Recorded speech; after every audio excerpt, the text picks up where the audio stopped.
ഇന്നൊരു പുടവ കൊടുക്കൽ ചടങ്ങിൻ്റെ വിശേഷങ്ങളുമായിട്ടാണ് കേട്ടോ ഞാൻ വന്നിരിക്കുന്നത്. ഇത് ഞങ്ങളുടെ ഇന്നത്തെ ബ്രൈഡ് പൂജയുടെ എൻഗേജ്മെൻറ്റും ഞങ്ങൾ തന്നെയായിരുന്നു ചെയ്തിട്ടുണ്ടായത് കുറച്ച് മാസങ്ങൾക്ക് മുന്നേ.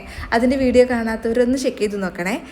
വളരെ ട്രഡീഷണൽ ആയിട്ട് കേരള സ്റ്റൈൽ സാരിയൊക്കെ ഉടുത്ത് മുല്ലപ്പൂവൊക്കെ ചൂടിയിട്ട് വളരെ സിമ്പിളായിട്ടുള്ളൊരു മേക്ക് ഓവറായിരുന്നു പൂജയ്ക്ക് ഞങ്ങൾ കൊടുത്തിട്ടുണ്ടായത്. കല്യാണത്തിന് 2 ദിവസം മുന്നേ ആയിരുന്നു ഈ ഒരു ചടങ്ങ് അവർ സംഘടിപ്പിച്ചത്. അതുകൊണ്ട് തന്നെ ബാക്കി ഫംഗ്ഷനുകളൊക്കെ വളരെ നീറ്റായിട്ട് അധികം തിരക്കൊന്നും ഇല്ലാണ്ട് വളരെ സമാധാനപരമായിട്ട് അവർക്ക് ചെയ്തു തീർക്കാൻ പറ്റിയതായിട്ട് തോന്നി കേട്ടോ. അപ്പോൾ കല്യാണം നടത്താൻ പോകുന്ന വീട്ടുകാരോടാണ്, ഇപ്പം ഒരുപാട് ചടങ്ങുകളുണ്ട്, അതിങ്ങനെ സമയമെടുത്ത് ചെയ്യുകയാണെങ്കിൽ എന്തുകൊണ്ടും നല്ല ഫോട്ടോസും കിട്ടും, നല്ല മെമ്മറീസും നിങ്ങൾക്ക് കിട്ടും. തിരക്കൊന്നും പിടിച്ച് ടെൻഷനൊന്നും അടിച്ച് ആ ഒരു ദിവസം കൊളാക്കേണ്ട ആവശ്യം വരുന്നില്ല എന്ന് എനിക്ക് പലപ്പോഴും തോന്നിയിട്ടുണ്ട് കേട്ടോ.